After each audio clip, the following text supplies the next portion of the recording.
और क्या गाजा में युद्ध हार जाएगा इजराइल? क्योंकि इजराइल से आई एक खबर ने दुनिया को चौंका दिया है। रिपोर्ट के मुताबिक गाजा में इजराइल के बहुत से सैनिकों की मौत हुई है और अब वहां सैनिकों की भारी कमी पड़ने लगी है। रिपोर्ट में यह भी दावा किया गया है कि इजराइल के नौजवान फौज में भर्ती नहीं होना चाहते।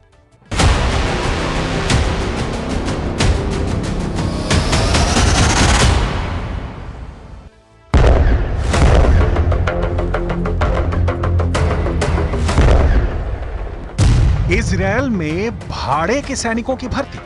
जब से दुनिया के सामने ये रिपोर्ट आई है, हर किसी की जुबान पर सिर्फ एक ही सवाल है। सवाल ये कि क्या गाजा युद्ध हार रहा है इजरायल? क्या हिजबुल्लाह के हमलों से कमजोर पड़ गया है इजरायल? क्या इजरायल में लोगों की इतनी कमी हो गई है कि भाड़े के सैनिकों से इजरायल ने भर्ती अभियान छेड़ दिया है? क्या ईरान के मिलिशिया ने नेतन्याहू को घेर लिया है? सभी सवालों के जवाब देंगे आपको, लेकिन सबसे पहले वो खबर जिसकी चर्चा दुनिया के हर देश के राष्ट्राध्यक्ष की जुबान पर है, जो खबर हर न्यूज़पेपर की हेडलाइन बनी हुई है कि नेतन्याहू की सेना कमजोर हो गई है, नेतन्याहू की सेना थक चुकी है, नेतन्याहू के सैनिक युद्ध करने लायक ही नहीं बचे। 7 अक्टूबर 2023 यही वो तारीख थी जब गाजा में हमास को खत्म करने का ऐलान नेतन्याहू ने किया था। नेतन्याहू ने कहा था कि जब तक हमास जिंदा है, हम चैन से नहीं बैठेंगे। इस बात को 1 साल से ज्यादा वक्त गुजर चुका है और अब इसी जंग ने इजरायल की सेना के लिए बड़ी चुनौती खड़ी कर दी है। गाजा में भारी बमबारी के बाद भी हमास को न हरा पाने के बाद अब इजरायल सैनिकों की कमी से जूझने लगा है।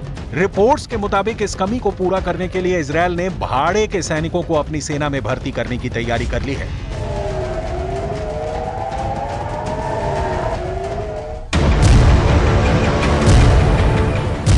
गाजा जंग लड़ते लड़ते इजरायली सेना के हौसले पस्त हो चुके हैं। अरब मीडिया की रिपोर्ट्स के मुताबिक कई इजरायली सैनिक जंग के मैदान से भागने लगे हैं। इजरायल की रिजर्व सेना ने भी जंग का हिस्सा बनने से इनकार कर दिया है। इसलिए अब इजरायल अपनी सेना में विदेशी लड़ाके भी भर्ती करने लगा है और इसके लिए वो लड़ाकों को कई तरह के लालच भी दे रहा है। 7 अक्टूबर के बाद से इजरायल के लगभग 12,000 सैनिक घायल हुए हैं और 783 सैनिक मारे गए हैं। जानकारों का दावा है कि मरने वाले सैनिकों की तादाद इससे और कहीं ज्यादा हो सकती है। रिपोर्ट्स के मुताबिक घायलों में 140 सैनिक ऐसे हैं जो अब कभी भी बिना सहारे के नहीं चल पाएंगे। बंदूक उठाओ, नागरिकता लो। विदेशी मीडिया के मुताबिक इजरायल अपनी फोर्स में भाड़े के सैनिकों को भर्ती करने के लिए तरह तरह की लालच भी दे रहा है। रिपोर्ट्स बताती हैं कि इजरायली सेना ने विदेशी सैनिकों की भर्ती के लिए नागरिकता का भी लालच दिया है।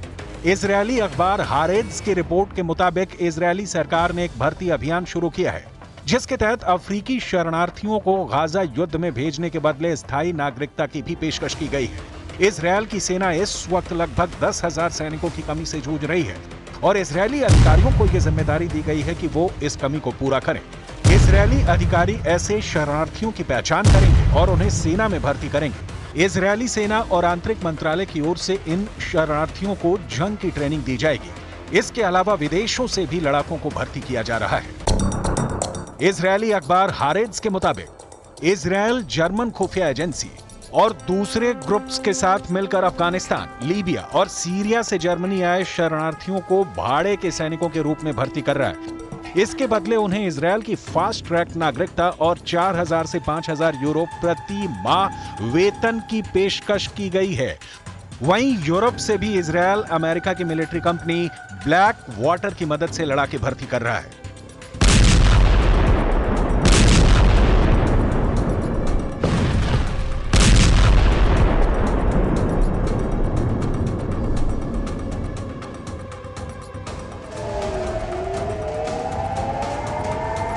अब इस तस्वीर को देखिए। अभी 4 दिन पहले की ये खबर है जब आईडीएफ ने आधिकारिक तौर पर उत्तरी गाजा में मारे गए अपने सैनिकों के नाम और तस्वीरें जारी की। मारे गए सैनिकों में स्टाफ सार्जेंट और कार्ड्स, staff sergeant Nave Yair, staff sergeant Gary लाल यूरिकिमा, staff sergeant Ofir Eliyahu, Israel के ये सभी सैनिक केफिर ब्रिगेड की शिमशोन बटालियन के थे। गाजा से पहली बार ऐसी तस्वीरें आई हैं, ऐसा नहीं है। इजरायली फोर्स गाजा में हमास को नुकसान पहुंचा रही है तो हमास भी आईडीएफ को बख्श नहीं रहा है। हमास के फील्डर भी जगह जगह तैनात हैं। सवाल उठता है कि क्या वाकई इजरायली सेना को 1 साल के युद्ध में सैनिकों और हथियारों का भारी नुकसान हुआ है? विदेशी मीडिया की माने तो हाँ, इजरायल 1 साल में बहुत कमजोर हुआ है। 13 अप्रैल 2024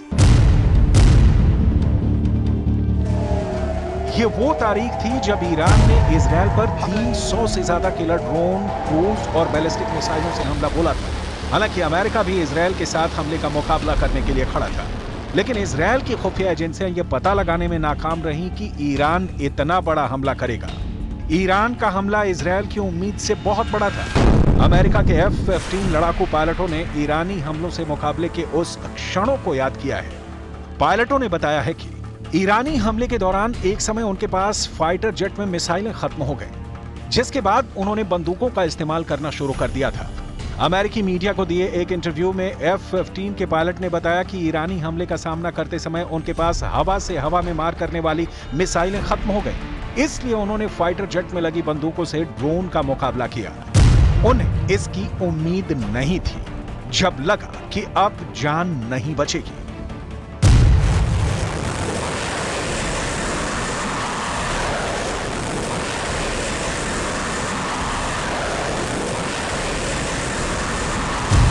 अमेरिकन पायलट्स के मुताबिक खतरनाक रूप से कम ऊंचाई पर उड़ते हुए पूरी तरह अंधेरे में विमान की बंदूक से ईरानी ड्रोन को गिराने की कोशिश की, जो बहुत मुश्किल से दिखाई दे रहे थे। ये पूरी तरह से अंधेरे में पायलटों के लिए खतरनाक कोशिश थी, लेकिन फिर भी हम ईरानी ड्रोन को गिराने में नाकाम रहे।